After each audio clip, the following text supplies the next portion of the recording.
All right, good morning. Two hands to review. So hand number one, I get Ace King on the button. We have we had Villain 2 posted a blind. So Under the Gun limped, Villain 2 checked, Villain 3 limps, and I raised 5 big blinds. I think I probably should have raised a little bit more. Looking at these stats, I can see big blind calls 41%, calls 2 bets 41%. When we look at his calling from position, you can see that he calls quite liberally from the blinds. Ace King's premium hand. I know if I raise it up to 8 big blinds, he might call. We're trying to figure out, at this point, if he will call that large. Now, he does call. And before we get to these other villains, let's kind of think about what their range is. So Villain 2 is going to have any 2 cards. He posted the blind. But what about Villain 1 and Villain 3? So I'm going to say with both of them, I've got 5 hands on one, 17 on the other. We will assume that they are pretty standard. So they would have raised, let's say, Ace King, Ace Queen from early position. Since they just limped, they've got kind of a cruddy range, maybe something like that. King Queen offsuit could raise. I don't often see it, so we'll leave this range. We'll leave offsuit aces there. Maybe to ace 10, ace 9, maybe these as well. That's about 22%. I think that's probably good for both of them.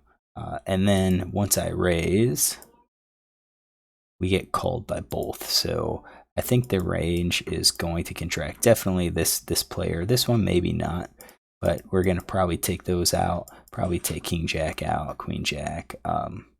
We'll leave the suited aces. We'll take out these suited one gappers. I'm going to say I think queens would have raised too. So something like this. So that's our limpers. What about our big blind? Big blind's going to be hasn't raised. I don't have him 3-betting yet out of 126 hands. So I think his 3-betting range is going to probably be super tight. Maybe even Ace King suited. We're going to give him a very generous range. So maybe all your offsuit aces, ace 6 to ace 5. We will take out aces and kings. We'll say all of the suited aces. We will say all of those suiteds. We will give him suited one gappers, suited 2 gappers. We'll give him offsuit connectors. We're at 34% right now. Maybe even all of the suited kings, possibly. We're at 35%. I think that's pretty wide. And when you look at our stats, or equity against that range, we're going to be pretty good, 33%. We're also going to be pretty good against this player, Ace Hearts, King of Clubs. You can see it's not as good because they do have a tighter range. They have fewer weak hands, but they still do have weak hands. So we see a flop of King 6-2, which is pretty good for us. Top pair is really a dry flop, nothing there.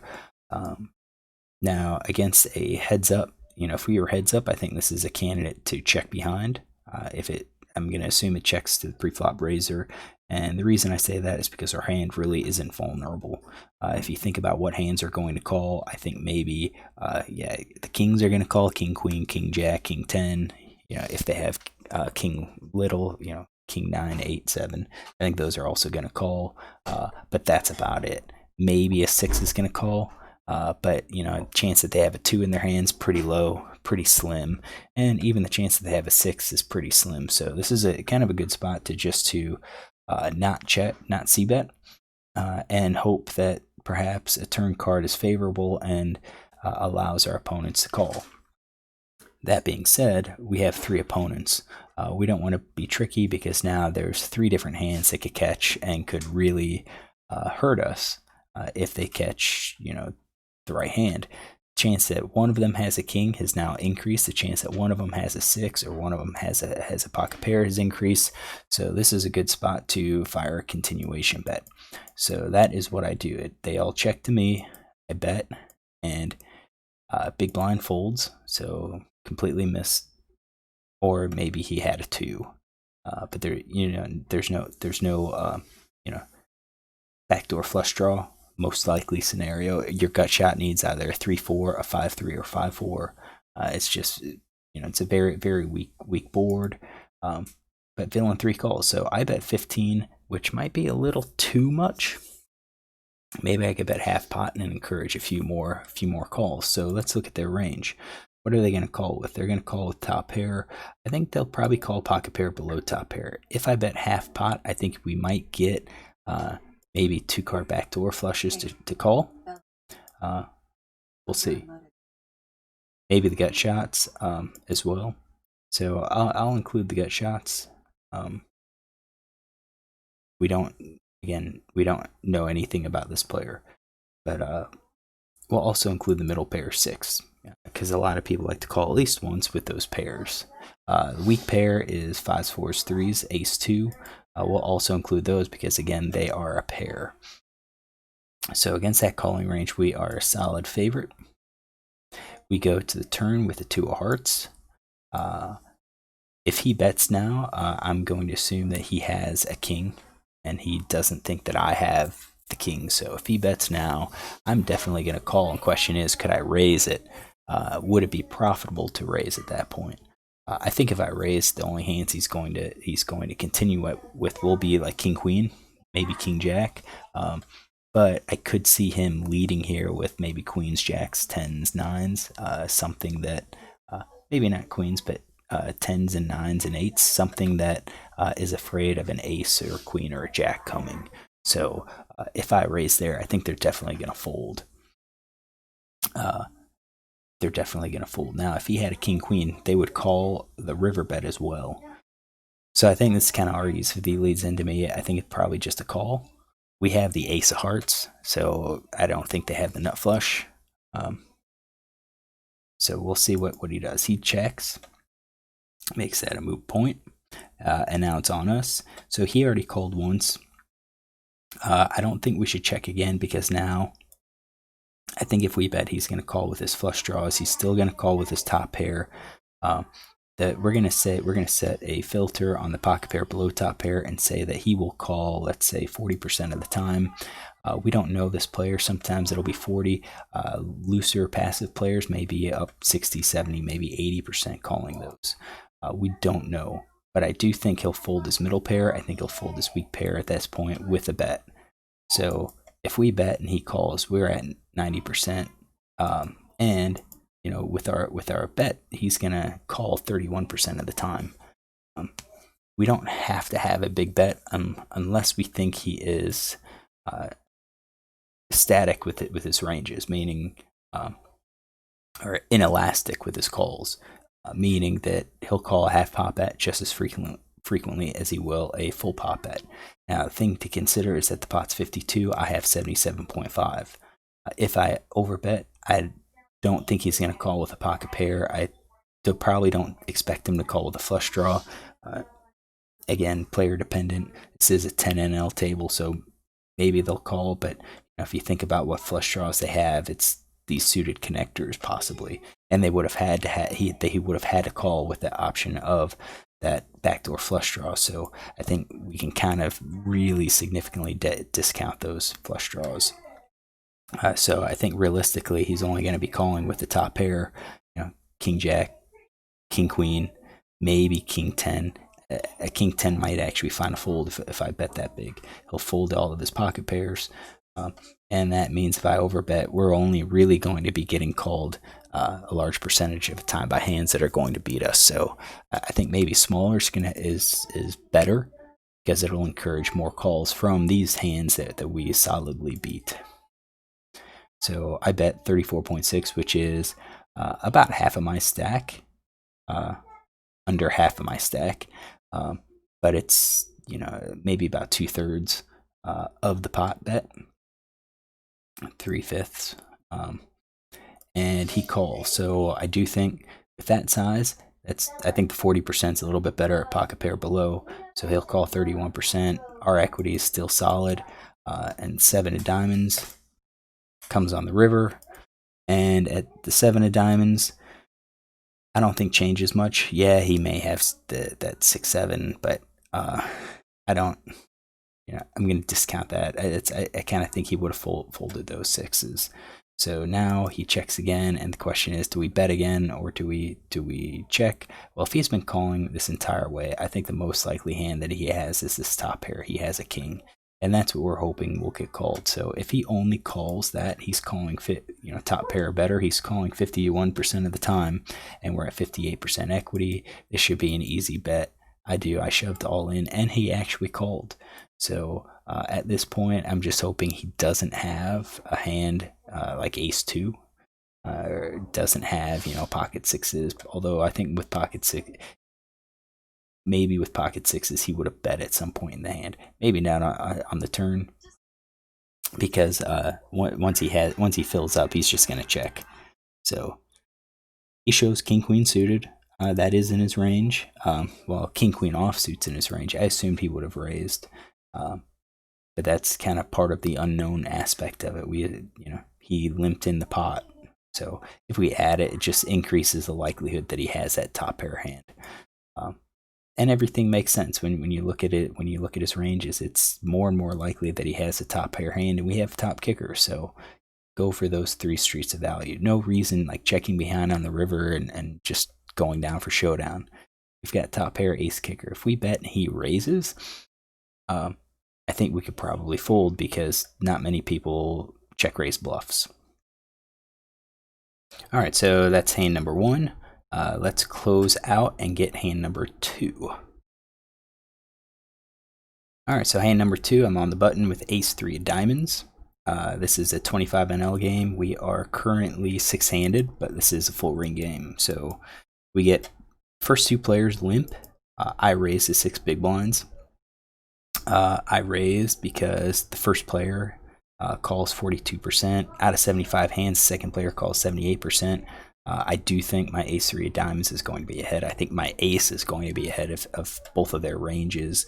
I do expect to be called by at least once, but I think both of them, this one folds to c-bet 65% of the time. I can fire c-bet and will likely win the pot on that flop. So I'm going to size up a little bit, just to try to build the pots. Now let's set up these limping ranges. These limping ranges are going to be really wide. In both of them, I don't have any pre-flop raises, so I am guessing that they are likely calling or limping with a massive range, and that includes the premium hands that should be raising. So I think this first player out of 59 hands might be a little bit tighter, so 40% is probably better. But the second player might be something like this. Those we'll do are suited 1-gappers, something very, very wide, and this might not even be wide enough. But something like that is 55.7, ace-3 of diamonds. You'll see that I am ahead, 52.6, and there's just so many cards here that he's going to be folding a lot of them on the flop. So I raised. First guy calls, so both of them call. So let's set up the first guy. So none of them have raised. I think we're going to give him all the suited kings. We're going to take out these suited 1-gappers, be a little bit tighter. So even against that range, we're going to be ahead 50-50, so about 50%. So we get called in 2 spots, and the flop comes ace-queen 2 with 2 spades. So let's think about it. spade draws, in order to have spade draw, they're going to have to play the king jack, king 10, king 9, which they have. I think suited kings are in there. We have one of the aces now, so what is going to be our plan? I think our plan against two opponents is to continue firing. I think they have a wider range that they have reason to call. That they can call an ace, they can call a queen, they can call a smaller pocket pairs, they can call the flush draw, they can call gut shots. There's a huge number of hands that they can call. So when they check to me, and I don't think the check affects their range. I'm not expecting them to donk, even though this one has donked 1 out of 16. I was expecting them to check, so I bet now. I bet 12.92, which is about 2/3 pot. And first guy folds. So this range folds, and this range is going to call. So he checks and then calls. And what is he going to call with? I think he's going to call with top pair, pocket pair, any of these pairs. I think his sets in 2 pairs might actually raise. There is a spade draw out there. Or he may have donked those to see what's going to happen. So I think I'm going to exclude sets in 2 pairs. Flush draw, I'll include gut shot, 2-card backdoor flush draw. We're going to include flush draw on pair, flush draw on open-ended straight draw, flush draw on gut shots, pairs. I think he's calling 59% of the time on this board, which doesn't match his fold c-bet of 65, but again, this board includes hands that he'll hit. I mean, it's flush draw. So I think he'll call these types of hands. He might fold the weak pairs, but the weak pairs are going to probably call once and see what happens. So he calls. We're ahead 69%. Turn is an 8 of clubs, and he's going to check. So I think if he had a set or 2 pair, I think he's probably going to bet now. So if he picked up a set, I think he's going to bet now because he might be afraid of the spade. Now you have to think, I'd have to have, king jack, king 10 of spades in my pre-flop raising range, which I do. But he might make those bets to try to protect against, me catching that spade. So he checks, and then it's to us. And the question is, what should we do? Let's take that filter off. So should we bet or should we check behind? I think we should probably continue betting. I think if we bet, he's still going to call his top pair, pocket pair, below top pair. I think he's still going to call his flush draws. And against that calling range, I mean, we're going to be behind. And really, it's going to be driven by these top pair hands. I think what we're doing is we're betting now with the intention that if we're called, we can always check the river to see the showdown.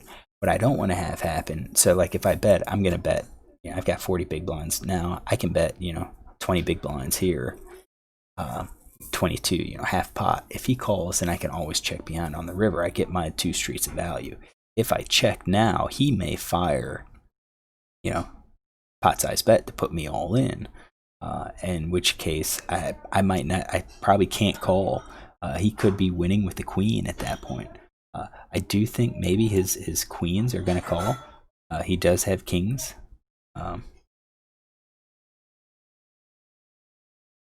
Happen to the queens. Yeah, all of his middle pairs. I mean, he's got those middle pairs in his range, and when the 8 of clubs hits, let's get those queens in there. If I bet again, he might call the middle pairs. He might call the queen. Maybe. That's going to be a good question. So if he calls with the queens, aces, then I'm at 58%. If I bet and don't think he's going to call with those and is just going to fold those, then I think it might be best just to go ahead and check behind. I think either way,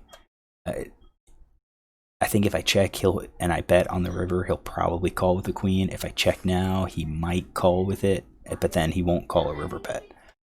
I do think if I shove all in, he's dumping all of his queens.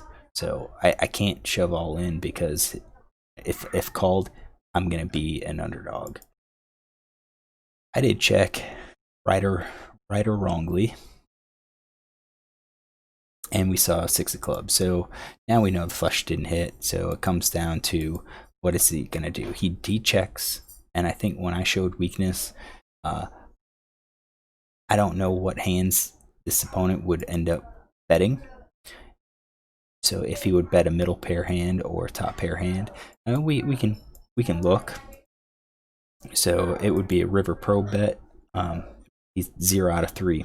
So when we miss the C bet on the turn, and then on the river, he doesn't really probe. On the river, he bets 6 out of 20 times. But none of them is a pro bet, so that's probably related to him, getting to a point where no one's really showed aggression, and then he bets. So he checks. What should we do? Should we bet? Well, we showed weakness already. Question is he going to call if we bet? So if he only calls top pair plus, we are way behind. If he calls with pocket kings, right, we're still going to be behind. If we add in the middle pair, then we show slight profit if we bet at 51%. If he calls with his weaker pairs, it's a little bit better. So chance that he has the middle pair, that he calls with the middle pair, kind of depends on our bet size and how he perceives our bet size. If we bet pot, I think he'll probably just fold those. But if we bet small, he might say, well, maybe I was on the spade draw and I missed, so I'm going to call to see what happens. I'm perfectly fine checking behind. Yeah, it's top pair, but our kicker is crap. And when you think about the hands that he would be calling with, any of his aces have better kicker than us. I didn't. I bet 2/3 pot, I believe, and he calls. So now it comes down to, does he have the middle pair or not? And he shows queen 5. So he did show middle pair. Now, is middle pair in his range? Queen 5 in his range? Yeah, I have queen 5. I kind of assumed with how wide he's playing, he's probably playing suited queens as well.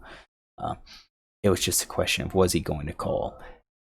I don't know if he would have called on the turn with just a queen, but I think by checking behind, it kind of suggests that I'm weak and gives him some reason to call with just that queen. And again, for the reason that perhaps I'm playing it with a king of spades, a king jack, king 10 of spades, and I missed my spade draw. Was that a good call by him? I don't think so.